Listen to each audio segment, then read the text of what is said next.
हाय दोस्तों, मैं हूँ अमृता और आप सभी को दशहरे की हार्दिक शुभकामनाएं।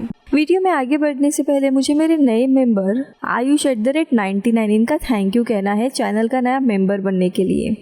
कहानी की शुरुआत में हम काफी खुशहाल परिवार को देखते हैं, जहाँ पे हस्बैंड था डॉन, जो कि काफी सीधा साधा और भोला इंसान था। वाइफ थी मोना और उनके 2 बच्चे होते हैं, एलिसन एंड एंड्रू। यहाँ पे हम इनकी लाइफ देखते हैं और हमें पता चलता है कि मोना बहुत ही डिसिप्लिन औरत होती है, जिसे अपनी पूरी जिंदगी परफेक्ट चाहिए होती है और उसने सारी जिंदगी प्लान की थी। अपने पूरे परिवार के डाइट से लेके हस्बैंड ने क्या कपड़े पहनने चाहिए, इसके सारे नोट्स उसने लिखे होते हैं। और अगर यहाँ की चीज वहाँ हो जाए तो उसे काफी गुस्सा भी आता था, जिसके चलते ऐसे लग रहा था कि इन तीनों के जिंदगी से खुशियां मानो गायब हो गई है। पूरा परिवार मोना के अनुसार ही चलता था। मोना और डॉन की पर्सनल लाइफ देखें तो कुछ ज्यादा अच्छी नहीं थी, क्योंकि मोना का मानना था हर एक चीज टाइम टेबल के अनुसार होनी चाहिए और उसके जिंदगी में हर एक चीज, जैसे कि इवन मेकआउट का भी टाइम टेबल रहता था, यानी कुछ भी नेचुरल नहीं होता था। डॉन मोना के इस नेचर से काफी ज्यादा परेशान था, लेकिन वो कुछ कर भी नहीं सकता था, क्योंकि ये जो भी आलीशान घर है वो दरअसल मोना के कारण ही है। मोना काफी रिच होती है और डॉन ने उससे शादी की थी। डॉन एक बहुत ही बड़े फर्नीचर के स्टोर को मैनेज करता था, जो कि मोना के पेरेंट्स ने ही फंड किया था और मोना उसकी ओनर थी, और इसीलिए डॉन काफी चुपचाप रहता था।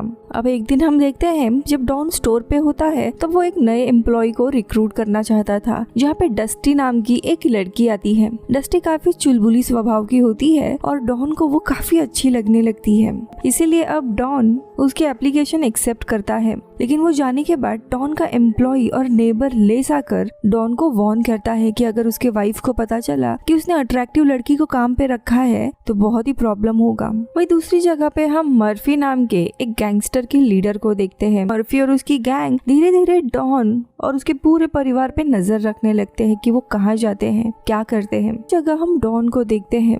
कुछ समय के बाद उसकी और डस्टी की दोस्ती बहुत ही ज्यादा गहरी हो जाती है और दोनों का एक अफेयर शुरू होता है। इस बात से मोना बेखबर होती है। डॉन की लाइफ मस्त चल रही थी और जितना हो सके वो डस्टी को मोना से दूर रखता था ताकि उनका अफेयर छुपा रहे। लेकिन एक दिन उसके फैमिली पार्टी में अचानक से डस्टी आकर उसे अकेले लेकर जाती है और बताती है कि वो प्रेग्नेंट है। पहले तो डॉन इस बात पे यकीन नहीं करता था, क्योंकि दोनों के बीच में एग्रीमेंट था कि ऐसे कुछ भी नहीं होगा। लेकिन डॉन बहुत ही ज्यादा शॉक हो जाता है, क्योंकि डस्टी इस बेबी को रखना चाहती थी, जिसकी जिम्मेदारी अब डॉन को लेनी थी। वो बहुत ही पैनिक हो जाता है और पार्टी के बाद वो लेस से बार में मिलने के लिए जाता है और उसे सारी सच्चाई बताता है। लेकिन लेस बताता है कि तुम शायद डस्टी को थोड़े पैसे दो तो यहाँ से चली जाएगी। और उसी शाम को हम देखते हैं डस्टी और कोई नहीं बल्कि मर्फी की ही गर्लफ्रेंड होती है। ये सारा प्लान मर्फी का था ताकि वो डॉन को फंसाएगा। अब डॉन ली की सलाह मानता है और डस्टी को बुलाकर $13,000 उसे ऑफर करता है और यहाँ से हमेशा के लिए जाने के लिए कहता है। लेकिन डस्टी को ये बात पसंद नहीं आती और वो रोने लगती है और बताती है कि वो डॉन से सच में प्यार करती है। अब डॉन पूरी तरीके से फंस गया था, उसे समझ नहीं आ रहा था कि करना क्या है और उसे मोना का सबसे ज्यादा डर लगने लगता है कि वो क्या सोचेगी, क्योंकि अगर डिवोर्स हुआ तो वो अपने बच्चों से अलग नहीं होना चाहता था। तो यहाँ पे हम देखते हैं डस्टी आकर मर्फी से इसके बारे में डिस्कस करती और बताती है कि हमें $13,000 मिल रहे हैं। लेकिन मर्फी मना करता है और कहता है कि डॉन से इस बार $25,000 की मांग करना। और इसी तरह अगली बार डस्टी आकर डॉन को बताती है कि वो हमेशा उसकी जिंदगी से चली जाएगी, लेकिन उसे $25,000 चाहिए। लेकिन यहाँ पे डॉन की हवा टाइट हो जाती है, क्योंकि डॉन के पास इतने सारे पैसे नहीं होते और उसे समझ नहीं आ रहा था कि डस्टी के इस ब्लैकमेल से कैसे बाहर आए। काफी सोचने के बाद वो डिसाइड करता है कि वो मोना को ये सारी सच्चाई बता देगा। अब उसी रात काफी हिम्मत जुटाकर डरते हुए वो मोना के पास आता है और उसे सच बताने लगता है। लेकिन सरप्राइजिंगली मोना बहुत ही शांत होती है। डॉन उसका शांत रूप देखकर काफी खुश होता है, क्योंकि उसे पता नहीं था कि ये तूफान के पहले की शांति है। इसके बाद वो डॉन से पूछती है कि क्या तुम अभी भी मुझसे प्यार करते हो। ये सुनकर डॉन खुश होता है और कहता है कि हाँ, मैं तुमसे और अपने बच्चों से बहुत प्यार करता हूँ, प्लीज मुझसे अलग मत होना। ये सुनते ही मानो मोना को उसकी कमजोरी पता चल गई है और वो अपने असली रूप में आकर काफी गुस्से में उसे मारने लगती है और उसे बताती है कि कैसे उसने और उसके पेरेंट्स ने डॉन की लाइफ काफी अच्छी की है। वो डॉन के साथ काफी आर्ग्यूमेंट करती है और फाइनली उसे बताती है कि अब हमें कैसे भी डस्टी को मारना होगा। ये बात सुनते ही डॉन थोड़ा हैरान हो जाता है और कहता है कि नहीं, उसे पैसे देकर भगाते हैं, लेकिन उसे मारने की कोई जरूरत नहीं है।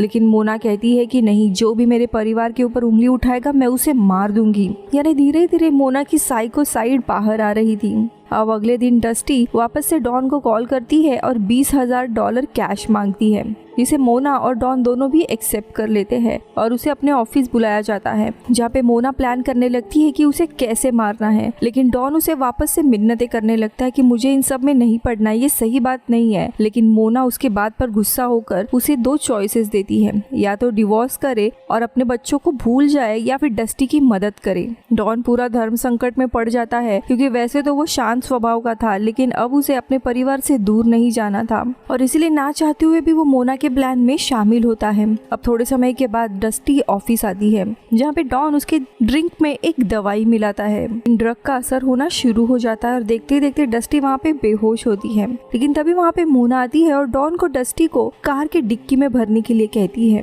दोनों भी उसे लेकर घर आते हैं। अब जिसके बाद ये लोग घर पहुँचते हैं और वहाँ पे डस्टी को होश आने लगता है, जिसे देखकर डॉन पूरा फ्रीक आउट होने लगता है। लेकिन इन सब में मोना को बहुत ही मजे आ रहे थे और वो हंसने लगती है। जिसके बाद वो डॉन को उसका हथौड़ा लाने के लिए कहती है। अब वो हैमर लाकर मोना को देता है, लेकिन मोना यहाँ पे कहती है कि ये सब कुछ डॉन को ही करना है, मैं ये सब कुछ नहीं करने वाली हूँ। अब डॉन बहुत ही डरा हुआ था और वो मोना को मारने की काफी कोशिश करता है, लेकिन कर ही नहीं पाता। अब मोना डॉन को ऐसे देख के परेशान हो जाती है और खुद हथौड़ा लेती है और बेहोश डस्टी के ऊपर वार करने लगती है। मोना को इन सब में मजे आ रहे थे और वो काफी सारे वार उसके शव पे करती है। ये देखकर डॉन काफी हैरान होता है, क्योंकि उसे पता नहीं था कि उसकी वाइफ ये सब एंजॉय करती है। जिसके बाद एक चेन सॉ लेकर वो उसके शव को काटने लगती है। डॉन डस्टी को ऐसे टुकड़े होते हुए नहीं देख सकता था, इसीलिए वो बाथरूम में जाकर उल्टी करने लगता है। उसने सपने में भी नहीं सोचा था कि मोना एक साइकोपाथ है। तो यहाँ पर मोना सारा शव काटने के बाद उसका ठिकाना लगा देती है। इसके बाद वो सारा घर क्लीन कर देती है। डस्टी गायब होके कुछ दिन हो गए थे। मर्फी को शक होने लगता है कि डॉन ने कुछ तो किया है, इसीलिए वो अगले ही दिन लेक जब शॉप ओपन कर रहा था जब उसे गोली में भर देते हैं और बहुत पीटते हैं और दुकान में भी तोड़फोड़ करते हैं। और इसी तरह पुलिस भी इन्वॉल्व होती है। अब पुलिस जाते वक्त डॉन को डस्टी के बारे में पूछते हैं कि लास्ट टाइम उसे कब देखा था, तो वो झूठ बोल देता है। इसके बाद पुलिस बताती है कि डस्टी की कार एक सिक्लूडेड लोकेशन पर जली हुई पाई गई है। उसमें डस्टी तो नहीं थी, लेकिन वो भी गायब है। अब पुलिस जाने के बाद डॉन मोना को कॉल करके आर्ग्यूमेंट करता है कि शायद हमें कार को तालाब में ही फेंक देना चाहिए था, क्योंकि अब पुलिस इसमें इन्वॉल्व हो गई है। मर्फी एक दिन डॉन के बेटे के पास एक एनवलप देता है उसके पिता को देने के लिए। मर्फी ने डॉन को एक बार में बुलाया था। अब वहाँ पे जाने के बाद मर्फी डॉन से पूछता है कि डस्टी कहाँ पे है, वो लास्ट टाइम तुमसे ही मिलने के लिए गई थी। लेकिन डॉन यहाँ पे झूठ कहता है कि मैंने उसे $20,000 कैश में दिए थे, उसके बाद शायद वो खुद तुम्हें छोड़कर चली गई होगी। तो अब यहाँ पे मर्फी खुद डॉन से वापस $20,000 मांगता है, क्योंकि उसे तो पैसे मिले ही नहीं है और उसे धमकी देता है कि अगर उसे पैसे नहीं मिले तो उसका पूरा परिवार का ठिकाना नहीं होगा। लेकिन उसे क्या पता था कि एक साइको उन्हीं के घर में है। अब ये सारी बात वो डरते हुए मोना को बताता है, लेकिन मोना को तो मानो और भी मजा आ रहा था, मानो उसकी बोरिंग से जिंदगी में कुछ नया शुरू हुआ है। इसीलिए वो एक प्लान करती है और जहाँ पे डस्टी का शव छुपाया था उसे डॉन को वापस निकालने के लिए कहती है और डॉन ना चाहते हुए भी डस्टी का सर और एक हाथ निकालता है। अब प्लान के अनुसार मोना और डॉन मर्फी के घर चले जाते हैं ताकि मोना डस्टी का शव उसके फ्रिज में रख सके। लेकिन तभी वहाँ पे मर्फी का एक साथी होता है जिसे मोना बेरहमी से मार देती है, जिसके बाद वो डस्टी का सर और एक हाथ उसके फ्रिज में रखती है। लेकिन मर्फी का आदमी मरने से पहले उसे कॉल करके बताता है कैसे डॉन और उसकी पत्नी ने इन्हें क्रॉस चेक किया है। लेकिन मोना बहुत ही शातिर होती है, वो अभी भी उसके घर के बाहर ही थी। वो सीधा 911 को कॉल करके इस घर के आसपास डिस्टरबेंस होने का बताती है। अब थोड़े समय के बाद मर्फी और उसके बाकी के साथी वहाँ पे पहुँचते हैं, लेकिन तब तक वहाँ पे पुलिस भी आ गई थी। लेकिन समय रहते मर्फी घर के नीचे से भाग जाता है। अब यहाँ पर डॉन मोना से बहुत ही ज्यादा डरा हुआ था और एक दिन दोनों बात कर रहे थे, तभी वो मोना से उसके बचपन के बारे में पूछता है कि उसका चाइल्डहुड कैसा था। शायद मोना के बचपन में कुछ ट्रेजेडी हुई थी जिसके कारण वो आज ऐसी है। लेकिन जब डॉन उसे ये सवाल करता है तब वो बहुत ही ज्यादा गुस्सा होता है, इमोशनल हो जाती है और कहती है कि मेरे पेरेंट्स ने कभी भी मुझे हर्ट नहीं किया है। लेकिन अगले ही पल उसका पूरा स्वभाव बदल जाता है और वो डॉन को धमकी देकर कहती है अगर आइंदा वापस ऐसा सवाल किया तो वो डॉन को भी डस्टी जैसे मार देगी। डॉन ये बातें सुनकर बहुत ही डर जाता है, लेकिन अब उसे फोर्सफुली हमेशा के लिए मोना के साथ रहना था, वरना मोना या तो उसे मार सकती थी या फिर पुलिस के हवाले कर सकती थी। अब अगले दिन इसके घर पे पुलिस आते हैं और डॉन को बताते हैं कि उसकी एक एम्प्लॉय यानी डस्टी का मर्डर हो गया है जो कि एक गैंग मेंबर ने किया है। पुलिस फिर डॉन से सवाल करता है कि वो डस्टी को इतने सारे पैसे क्यों दिया करता था बैंक में, जिससे अब ना चाहते हुए भी डॉन को अपने अफेयर के बारे में पुलिस को बताना पड़ता है और वो पुलिस से मन्नतें करता है कि प्लीज ये बात किसी को मत बताना वरना मेरी वाइफ मुझे मार डालेगी।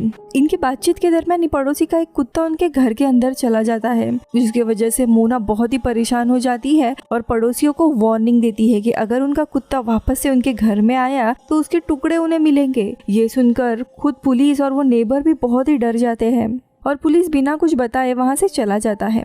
अब थोड़े दिनों के बाद एंड्रू का बर्थडे सेलिब्रेशन आता है। इस सेलिब्रेशन के दौरान डॉन जब फ्रिज खोलता है तब उन्हें नेबर के डॉग के टुकड़े वहाँ पे मिलते हैं, जो देखकर वो बहुत ही डर जाता है और उसे समझ आता है कि मोना अब हद से बाहर जा रही है और उसका ये बर्ताव कभी ना कभी इस पूरे परिवार को संकट में डालेगा। ये सोचते हुए वो बाहर आता है और तभी हम देखते हैं कि बच्चों का एक फ्रेंडली कॉम्पिटिशन चल रहा था, लेकिन उसका बेटा एंड्रू काफी स्ट्रगल कर रहा था। वही नेबर का बच्चा आसानी से उस डॉग को निकालता है। ये देखकर मोना बहुत ही ज्यादा गुस्सा हो जाती है और आगे नेबर को अक्यूज करती है कि तुम अपने बेटे को स्टेरॉइड देते हो इसीलिए वो इतना बड़ा है। उसका ये बर्ताव बहुत ही अजीब रहता है। अब इन सब झगड़े के दौरान ही एलिसन जब देखती है कि उसका भाई अभी भी स्ट्रगल कर रहा है तो वो गुस्से से एंड्रू के हाथ से स्टिक लेती है और खुद उस यूनिकॉर्न को तोड़ देती है और मोना ये देख उसे काफी प्यार करने लगती है। अब ये सब कुछ डॉन दूर से देख रहा था और उसे समझ आता है कि मोना के साथ आखिरकार बचपन में क्या हुआ था। अपने पेरेंट्स के अप्रूवल के कारण वो एक कॉम्पिटिटिव लड़की बन गई थी, जिसके चलते वो सही गलत का अंतर ही भूल गई थी। उसे बस नंबर 1 आना था ताकि उसके पेरेंट्स उसे एक्सेप्ट करें और अब वो सेम चीज एलिसन के साथ कर रही है, यानी कि एलिसन भी शायद बड़ी होकर मोना जैसे ही बनेगी। तो वही एंड्रू को हम देखते हैं वो बहुत ही ज्यादा उदास होता है। अब डॉन एक प्लान बनाता है। वो घर आता है और गैरेज के साइड के जितने भी लाइट होती है वो कट करके एक इलेक्ट्रिक शॉर्ट सर्किट क्रिएट करता है, जिसमें से स्पार्क क्रिएट होने लगता है। फिर वो किचन में जाकर गैस के सिलेंडर के वॉल्व को खोल देता है ताकि सारा गैस गैराज में जा सके। जिसके बाद वो बाहर आके मोना को गैराज के फ्रीज से बीफ लाने के लिए कहता है। अब मोना गैराज के अंदर आती है और जैसे ही लाइट का बल्ब ऑन करती है वहाँ एक स्पार्क होता है और अगले ही पल हम देखते हैं गैराज में बहुत ही बड़ा धमाका होता है, जिसमें वहीं पर मोना की मौत हो जाती है। डॉन पोकर फेस बनाकर बाहर आता है और इसी तरह डॉन मोना के जाल से बाहर निकलता है। अब इसके कुछ समय के बाद हम देखते हैं ये सारी प्रॉपर्टी जो मोना और उसके पेरेंट्स की थी वो अब उसकी हो गई थी और वो अपने दोनों बच्चों के साथ खुशहाल जिंदगी बिता रहा था, जहाँ पे कोई भी नियम नहीं थे। अब एक दिन डॉन अपने बच्चों के साथ कहीं बाहर जा रहा था, तभी मर्फी इनकी गाड़ी का पीछा करता है जो कि अभी भी पुलिस से बच रहा था और कहानी खत्म होते होते हम 2 गोलियों की आवाज सुनते हैं, यानी कि मर्फी ने अंत में डॉन को भी मार दिया है और यहीं पर खत्म हो जाती है मूवी। सो दोस्तों, इसमें गलती किसकी थी बताइए? डॉन की जो कि एक अफेयर करता है जिसके चलते ये सारे इवेंट्स हुए, या फिर एक साइको वाइफ की जो अफेयर के बाद या तो हस्बैंड को छोड़ सकती थी या मूव ऑन कर सकती थी, लेकिन वो पूरा साइको बन जाती है। मेरे ख्याल से गलती डॉन की थी, क्योंकि उसी के कारण मोना की एक अलग पर्सनैलिटी बाहर आ गई थी जो कहीं ना कहीं अभी तक छुपी हुई थी। मैं मिलती हूँ अगले वीडियो में, तब तक के लिए बाय बाय।